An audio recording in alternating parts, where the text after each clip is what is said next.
Pedro katon gembelu silahmu. Kula niku mboten gembelu payu gundul ngoten iki kok padha gembelu to. Payu kula sih wong bling-bling ngoten iki mboten kok kula gembelu wah. Ora gremikan kowe mak mungsuh kula kelakon tak rincuk. Tahu bondo, tahu rincuk simu. Walah. Ora sampe ora sampe rasa kaya-kaya perak ngoten lho. Saiki ngoten mawon, rebukan nek sampeyan niku mungsuh kula. Sama nek kalah niku barang wirang nek menang ora kundang ngoten.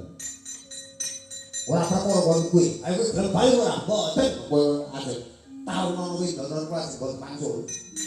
Ora gelem bali lakon krasa tangan nggih tak ladeni sak gendengmu.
paman sepuri pelajar sang dumateng pun kadang kurang ada sudi ini sampun ngajinaken dhateng Petruk kantong bolo kasunyatanipun Petruk boten burung wangsul malah ingkang dipun ame-ame paduka nggih Prabu Baladewa dipun ame-ame sudi ayo aja mikura sing maju mbaka siji bro ana batang saeta Petruk ora bakal mundur yen perlu malah Sinun Prabu Baladewa kon mungsuh marang Petruk wah ngopi Petruk aku tolo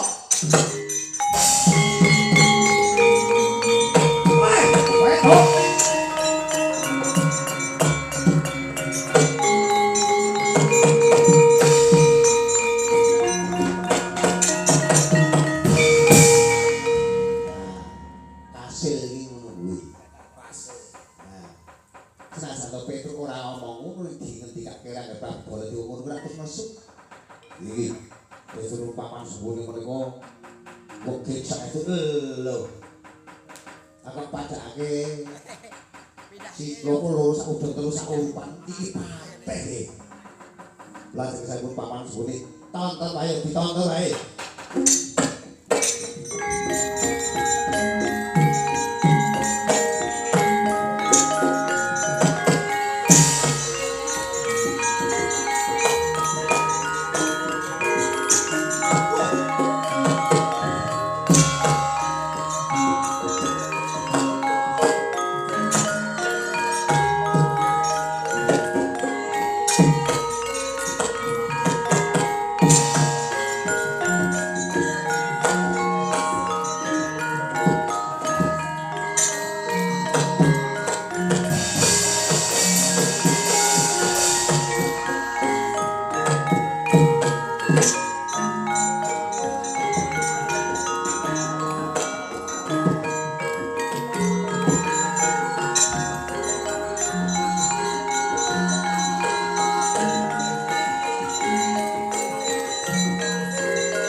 Ayo. Ora sadar meneng ora sadar glendak gendek. Kowe ora gelem ngakoni yen kita ora. Bakal wani kan Prabu boleh wae dijajar suwe kanthi gayane. Ora pengen acocok golok wae.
Kresna sinaring gelung mitongaken piwikramanira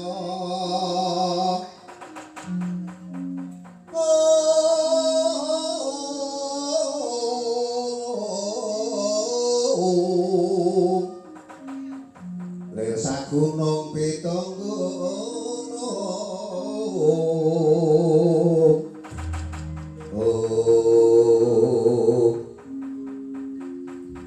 Nyuwun pamunten Para Prabu Baladewa apa dene kowe petuk kantong. Wah, piye ya Kresna iki wonten paring dawuh siwun. Sampun dipun lajengaken anggen paduka menika bondo yuda dhateng Petruk. Awit menapa? Ing singgih Dinapura kula sampun matur dhateng Koko Prabu lan ugi Petruk kantong bolong. Kula dereng saged atur pawangsulan ingkang prayogi awit kula dereng manggi dumateng Kunterna Gondang Kasih. Aku paduka Koko Prabu menika boten saged ngendhakaken kamungkanipun dukanipun dhateng Petruk kantong bolong. Kowe bahwa maju tantang-tantang. Ayo nek pancen kowe wani dilaku siap bang ning sing dobok sing ora dicek ngoten iki. Koko Prabu ndika ngono kowe? Nggih, ngoten niku kowe. Yai Kresna, ora sadata. Ngopeni gurmane Petruk kantong bolong saiki kepriye? Sampun ngaten Koko Prabu, dados ing kawuningan kula nembe kemawon merbuki dumateng Kunterna Gondang Kasih. Kepareng kaboyong wonten negari Ngastina utawi wonten ing kasatriyan Madukara. Nanging Kunterna Gondang Kasih menika kagungan sesloka utawi bebana. Sok sintring saged batang cangkrimanipun inggih menika nyobanipun ladosi dumugi jaman menapa kemawon lan ugi kepareng dipun boyong wonten negari ing Ngastina.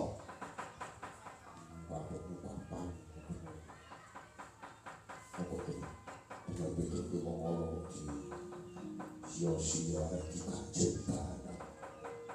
Kowe omong apa Petruk? Wah, ngomong dhewe.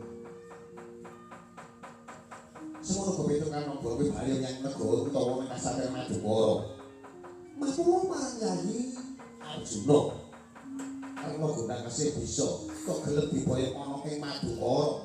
Ana ing ndi wae ta? Sapa iki bisa batang cangkrimane Petruk? Arep ngoten cetok. Perkarane kok ati jame kok ora gelem. Sapa sing jame? Mung sampeyan kula kudu ditangtengat kok sakniki jane mawon kok Prabul. Para dewa. Nggih. Aku lan niku jenenge Petur ditruk-truk ngoten kaya ora nesu sama ditruk libol ngono kok mulih. Upamane niki Sinung Prabu niki kok ditruk kris ngoten ya ora apa-apa kok.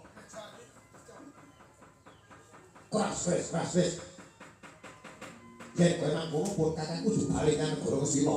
Ngatur marang Kyai Prabu Duryudana. Karena gunang kasih bakal. Gelem diboyong nyang negara yen to bisa batang cangkemane. Iki mung ngaten iki kok Prabu. Semul kowe itu aja dadi lara atimu. Nggonmu nunggu dawuh pangandhane ingsun. Kowe bali marang matur marang Kyai Arjuna. Karena gunang kasih gelem diboyong nyang wae. Yang kon samengko Kyai Arjuna bisa batang cangkemane. Oh nggih. Ora ngono kuwi lho ya wis. Teko rebukan sing kepenak sing damai wae mau datang aku meto-meto barang. Rasa caturan itu. Nggih kajenengan menika dawuh pun sing Prabu Kresna menika ingkang kula tenggo. Mboten menika langsung wonten kasatriyan Maduka badhe mantuk dhateng rayine Ndara Janaka. Ya pituk ingkang ati-ati. Yo Kyai Kresna.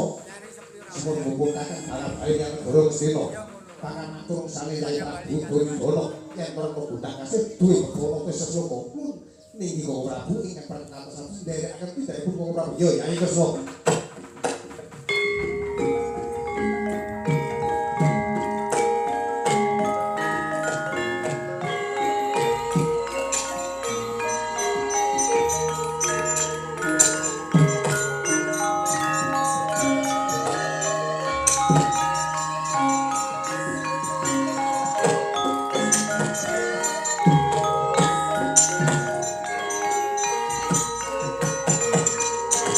Thank you.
Rewos kang dadi gancang carita mengker negari ing luar bisigra ngajengaken wonten ing negari Ngastina. Negari Ngastina yen to kacandra saking Mandrawa. Iku sanyatane wonten serene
Anjrah ingkang puspita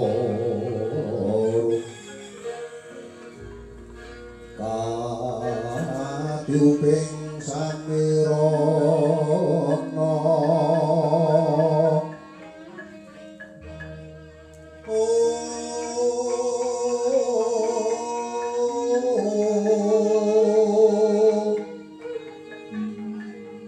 kungas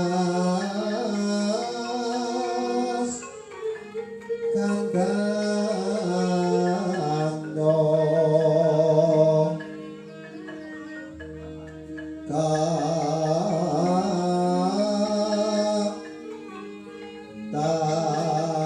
taning sekar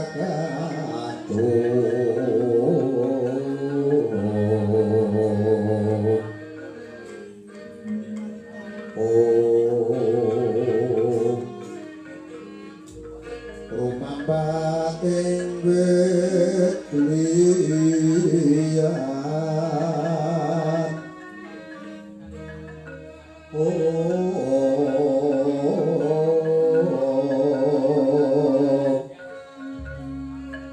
rumambating wit-wiyan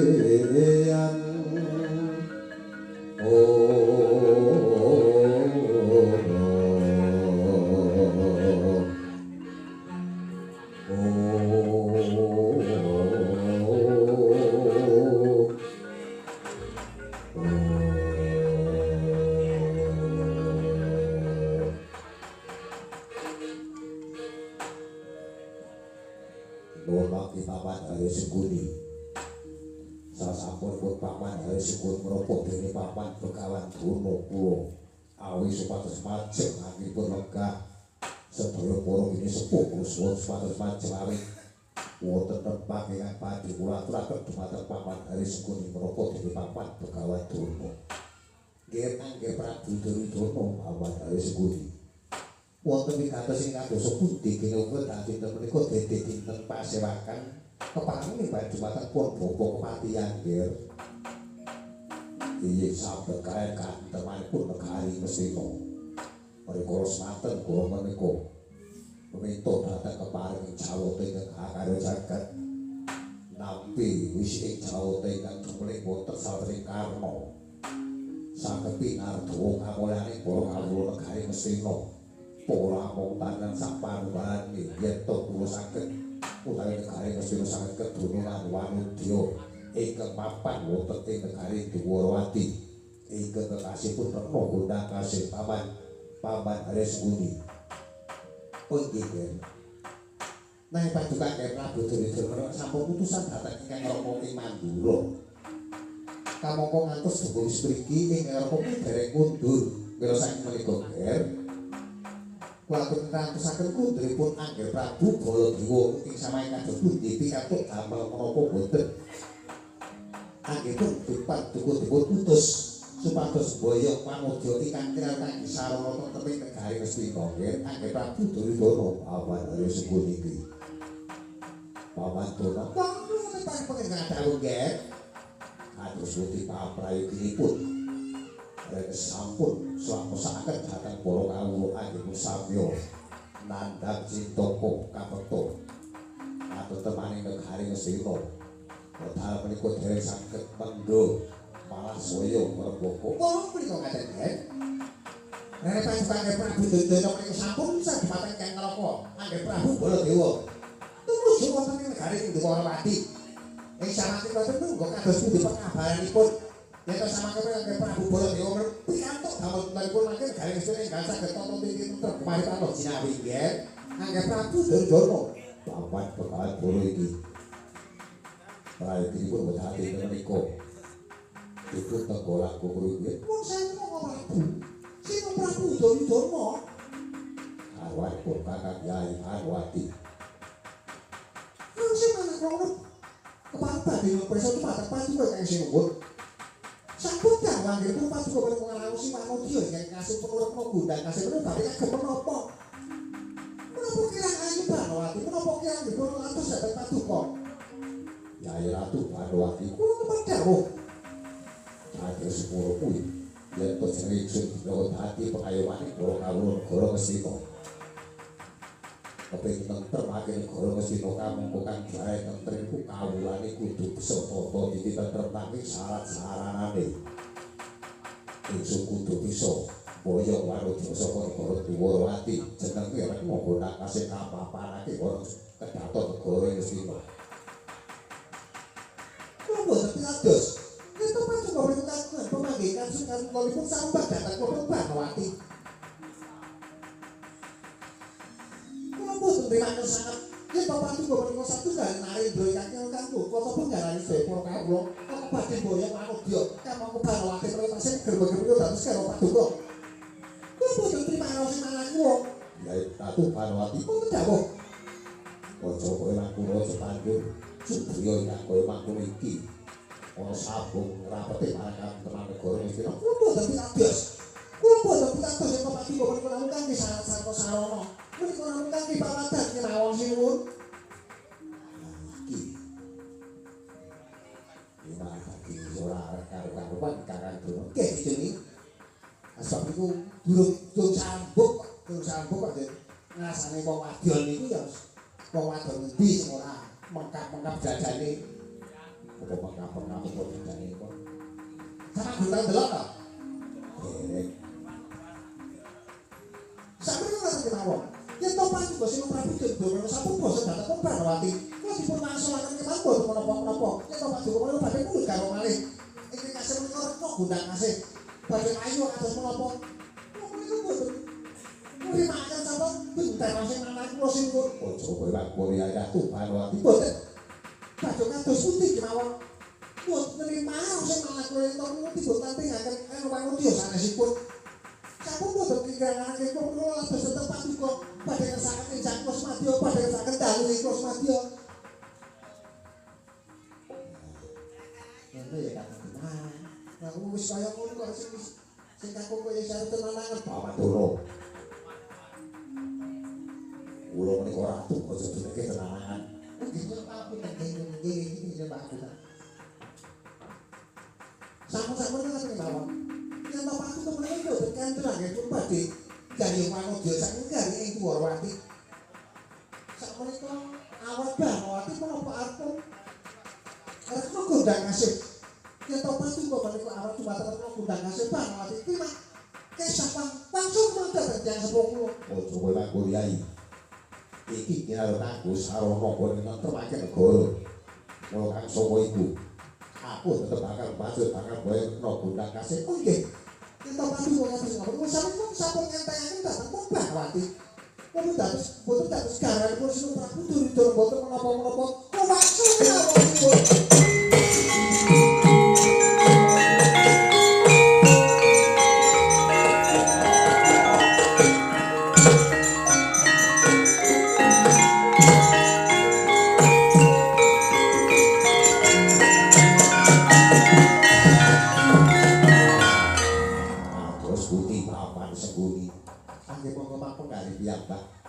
Padukanipun keketaken dhateng ingkang garwa ngomong ngamongi ingkang garwa menika sedyanipun sampun kados ngaten nggih.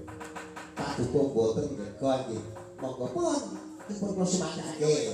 Nek kula niku melu tak tampi kula dadi wong tuwa tok ububi karo perkara. Niku wonten asalipun anggere Prabu Duryudana nyemanggaken. Sampai kok kula kertos. Panowati mlayu. Pamidat bali. Pamidat bali nang wong tuane. Kula ora percaya paman sengguni mrokote paman Durwadya Bala sedaya pun jauh sepatus ingkang jujur boten kasatriyan adukara adat luwih sampun Danawati menika sauger murid mlayu menika mlayunipun mesti wonten madukara pinangke kalipun Janaka nyemakaken paman sengguni.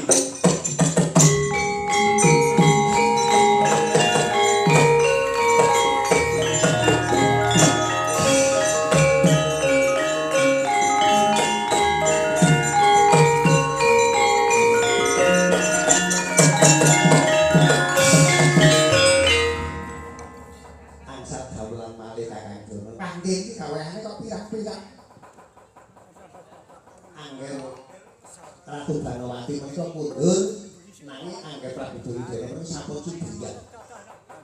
Kula rasane kudu kenu teng Madukara. Awit adat budaya sampun menika malah Danawati lunga mlayu. Menika mlayunipun badhe ketemu kalian Janaka. Ada ta? Nah, nggih. Lajeng prayogane pun kali Kurawa dijawuhi Sumadata tata.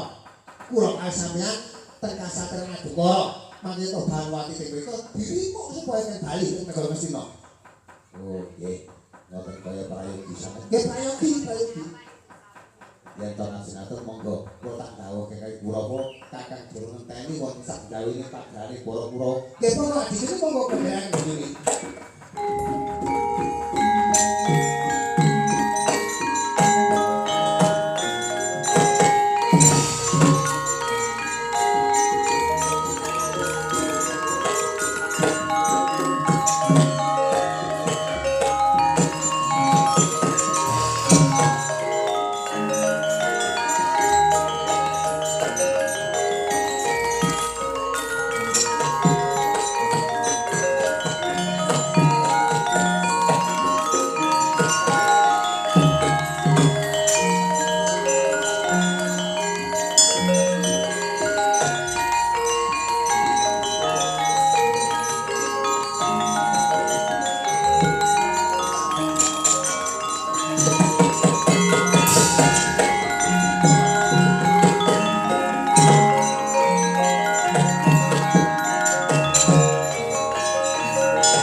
pandhita kinarya langsung tindok mumbang sematu sarene